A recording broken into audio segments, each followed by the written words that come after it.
Hi everyone, welcome back to the Nerdy Magical Girl podcast. I am your host, Milady Confetti, and today, of course, we're going to be talking about some nerdy stuff. Specifically, I want to talk about the first ever stream I did on Twitch.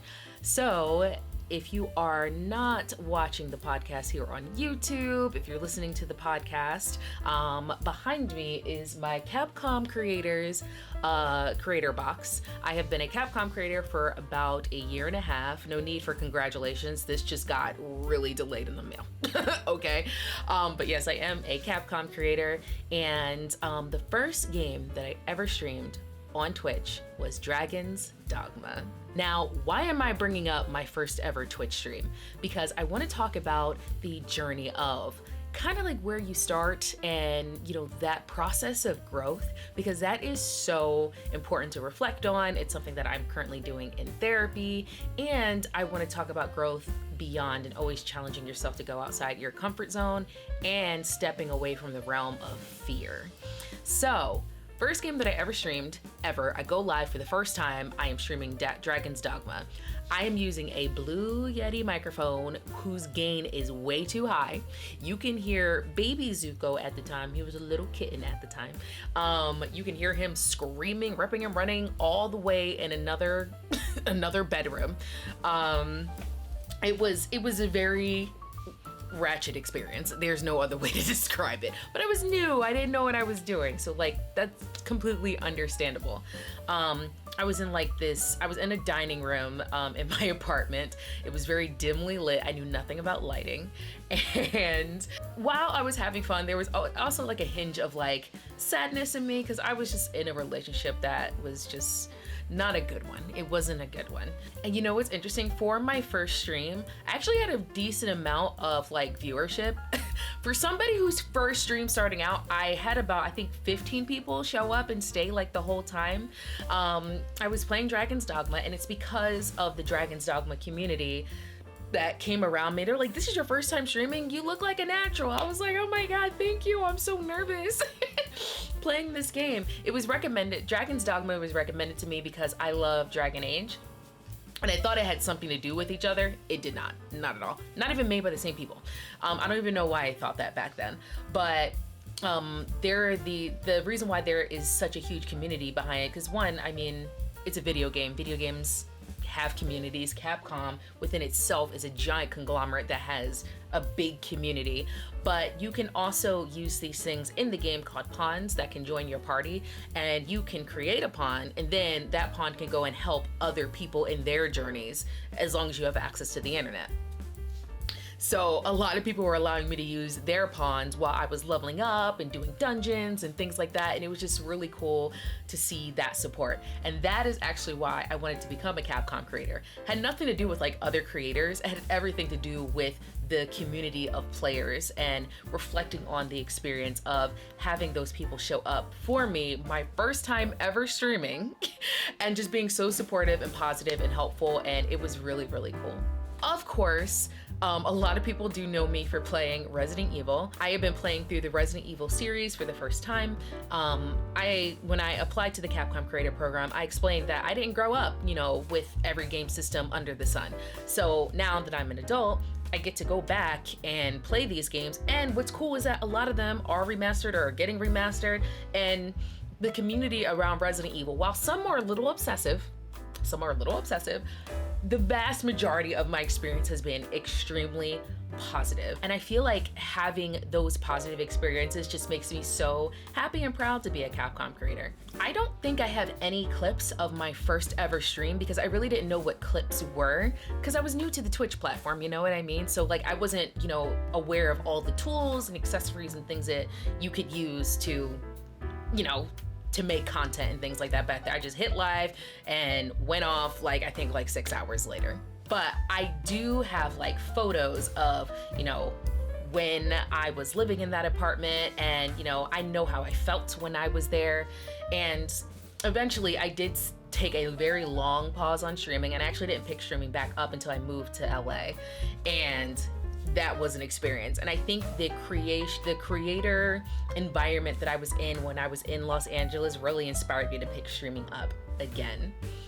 And of course, I've told this story that I wasn't a full-time streamer until 3 years ago when the pandemic happened, because I was out of a job.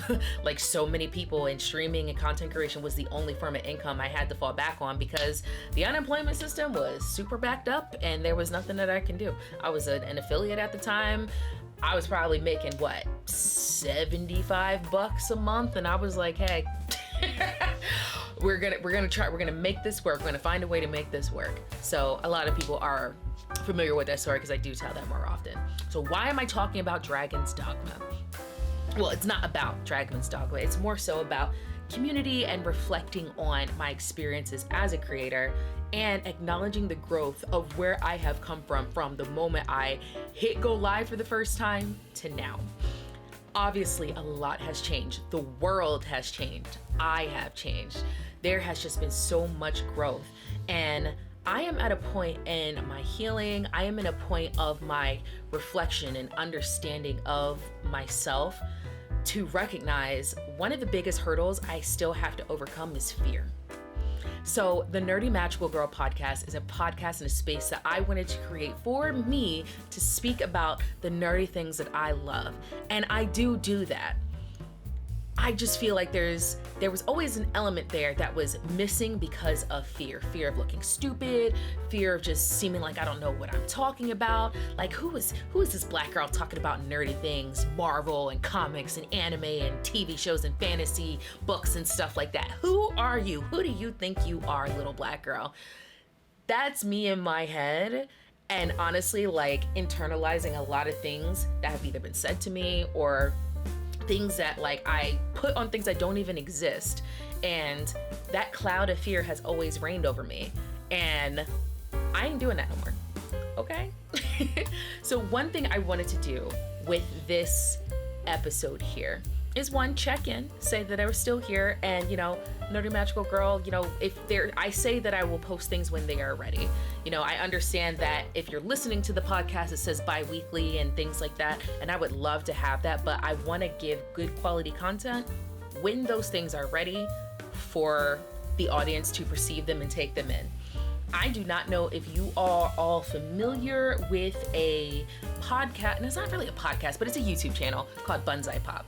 They do a lot of like anime analysis, and I've looked up to them for years. And that is actually something that I used to do in college. And I've told this story before, how I graduated with my ethics and philosophy concentration was actually talking about anime and philosophy and ethics. And while my professors had no idea sometimes what I was talking about, I did my best to explain and give basis for the things that I was talking about, but sometimes things were a little too foreign for them. That is something that I've always absolutely loved to do, but I do it in my style and the things that make sense for me because my existence is what it is. I am a black woman, and that is something that I wanted to always bring to this podcast, and I'm going to do it, and I'm no longer going to let fear stop me from doing that. So the next episode that you see of the Nerdy Magical Girl podcast will be in that format. Now, there's nothing to fear. Nothing's going to be changing. It is going to be a bit more scripted because the things that I want to convey and talk about and the things that I want to present kind of need to be. And ADHD, my brain tends to go in 10 different directions. So this just helps me focus in on the things that I want to bring to the table. And I hope that'll be okay with the listeners and with the viewers. If not, then there's a bunch of other content on my YouTube channel for people to engage in. That's another thing. My YouTube channel and things like that, and content and things like that, I'm not going to be making separate YouTube channels and separate like Twitch channels and social media and things like that for all these things that I am doing. I'm not doing it. Listen, I'm going to approach it like a bookshelf.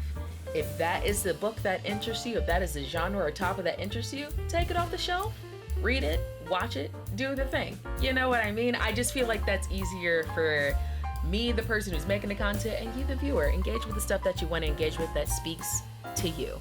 But I'm telling you, all of it is bomb. So if you want to be a rock star and engage with it all, that's cool. Because listen, I'm trying to be a YouTube partner this year. Because I don't know if y'all seen this, the current state of Twitch.television. Not to say that everything is the bees and knees on this platform, because every platform has its stuff. But it's one thing about like diversifying the content and making things and making my own path. And that is the power of growth and reflection. And I am so proud of myself for doing. I am stepping from under the cloud of fear and stepping into my sunshine. I am going to stand in the sun of my greatness and the work that I know that I can do. Because I'm not stupid and I'm not unintelligent. I be knowing what I'm talking about. I mean, they let me graduate with a degree talking about anime and things like that. And also, of course, like, it's not going to just be anime. It's going to be a lot of things that have to do with like pop culture, nerdy culture, and things like that. So if you're only be like, oh my gosh, she's only going to talk about anime, I have to get out of here. It's not going to be just about that. Video games too, and gaming too. I really have been thinking a lot of Dragon's Dogma, and it's so interesting because this arrived like a year and a half. I think this arrived at the time that it needed to arrive. If you're listening to the podcast, I'm tapping the Capcom creator box that I got. I feel like this came at the right time. It came when it needed to, because it gives me the ability to reflect and really appreciate where I have come from.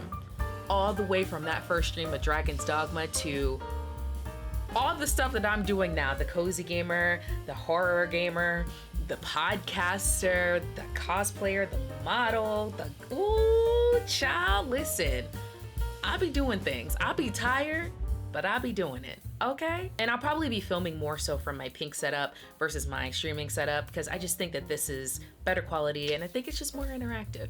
But if the sound quality does become a problem, I will find a way to adjust that. But I don't think it'll be a problem because this microphone is pretty darn good. As far as guests are concerned, because, you know, I have had guests on my podcast, of course, from Sarah Vaughn to Goofy Wise to Pleasantly Twisted to, you know, people who are in the gaming industry. Those things will still happen when they come up and when they're necessary. I would say like a lot of conversations will be probably more reflective and closer to what I had with Goofy Wise back in episode 3, where we talk about things. So in that episode, we were talking about, we had a big section there talking about Attack on Titan and talking about Eren Yeager and whether he was right. Listen, we're not getting into that right now, but it'll be more along the lines of that style. But listen, I also love having people from the gaming industry, anime industry, come in and talk about, you know, things that they're doing. A couple of people that I actually want to bring on the podcast are some folks from Gun who are making the Texas Chainsaw Massacre, because they are a bunch of individuals who are really, really stinking cool. So if y'all listening out here to my folks at Gun, I want you on my podcast. Come here and let's have a conversation. But overall, it's about delivering quality content, delivering you all a good show, and making you think a little bit. So I hope that you've enjoyed this episode. I hope you all are doing very well, and I will see you next time on the Nerdy Magical Girl podcast. Have a good one. Bye.